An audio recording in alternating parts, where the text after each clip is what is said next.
Investigadores de la Universidad de la República apuestan a que Uruguay vuelva a ser productor de vacunas de uso humano.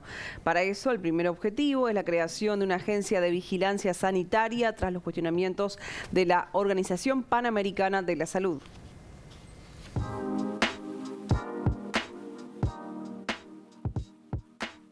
Uruguay fue fabricante de vacunas hasta 1980, pero dejó de serlo, obligado por las condiciones que se comenzaron a implementar cuando el proceso de elaboración se perfeccionó. Alejandro Chavalgoiti, director del Departamento de Desarrollo Biotecnológico de la UDELAR, remarcó la necesidad de volver a apostar a la producción descentralizada de vacunas y comentó las condiciones que son necesarias para poder volver a ser fabricantes. Nos faltan instalaciones físicas, la producción de vacunas hoy por hoy requiere instalaciones especializadas que puedan cumplir con lo que se llama buenas prácticas de manufactura.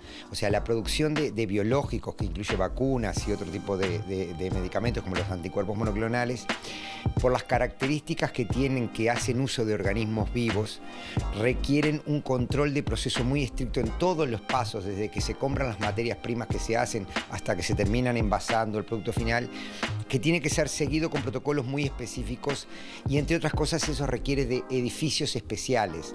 Nosotros hasta la década de los 80 fabricábamos vacunas acá en el Instituto de Higiene. Hoy sería imposible pensar en un edificio como este. Hay que hacer edificios especiales.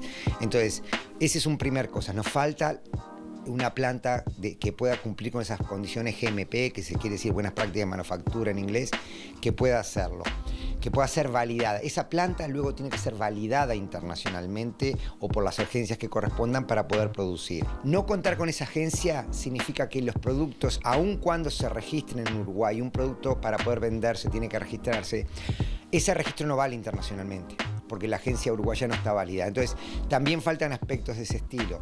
También faltan aspectos de formación, o sea, la industria biotecnológica tiene la enorme ventaja que es una industria manufacturera, por tanto es una industria productora de mano de obra, o sea, requeridora de mano de obra, pero son obreros especializados. Entonces también faltan aspectos en formación. Este proceso se inició en 2021, cuando la UDELAR presentó en el Parlamento un proyecto para generar un Instituto Nacional de Vacunas. Lo que el Parlamento votó por unanimidad fue dar un pequeño monto para que se haga un proyecto ejecutivo. ¿Qué es un proyecto ejecutivo? Es un proyecto que estudie la factibilidad, la viabilidad y la sustentabilidad de este tipo, porque, por ejemplo, no tendría sentido gastar millones de dólares en construir una planta que después no fuera sustentable o que no tuviera cosas para hacer adelante. Entonces nosotros decimos que hay que estudiar cuáles son los posibles modelos de negocios para ese proyecto. Chavalgoiti consideró que para concretar el proyecto es necesario incorporar tecnología, pero también generar las condiciones para atraer los inversores. Lo que tendríamos que trabajar en preparación para la próxima pandemia, porque lo que es claro es que cuando la pandemia existe ya no hay chance de hacer nada. O sea, hay que prepararse de antemano, si no, no tiene ningún sentido, si no queda en la declaración de buenas intenciones. Entonces, lo que consideramos que hay tecnologías que son centrales, por ejemplo, las tecnologías de vacunas de RNA, es una tecnología nueva, lo que se llama una tecnología disruptiva, que cambió la forma. Y entonces pensamos que esa tecnología que no la tenemos hay que incorporarla, y este instituto tendría que incorporarlas. Ahora, una cosa que mostró la pandemia es que las vacunas de RNA son muy buenas para pandemias.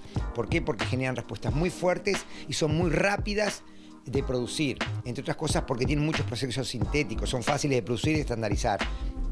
Tienen la contra de que la inmunidad que inducen es de corta duración. El especialista destacó que hay voluntad política para alcanzar los requerimientos de la Organización Panamericana de la Salud. Alcanzaría con generar voluntades, porque las posibilidades, el personal, la infraestructura, en principio hay que incrementarlo, hay que darle independencia técnica, pero por lo que logramos entender, habría ambiente en este momento en el sector político, tanto en el gobierno como en la oposición, porque se requiere de todos lados el apoyo para poder avanzar en ese sentido. Entonces, el AOPS pidió que para los próximos años se generen en todos los países agencias de lo que llaman de nivel 3, que es un nivel inferior al máximo, que es el 4. 4 es cuando son reconocidas internacionalmente. El problema es que Uruguay no está en el nivel 1. Y lamentablemente esto, que fue un proceso que empezó en la década de los 90 de tratar de generar agencias en todo Latinoamérica, en toda América del Sur y Central, la mayoría de los países avanzaron. Uruguay y unas pocas islas del Caribe son los únicos que no han avanzado. Entonces creemos que realmente es una necesidad.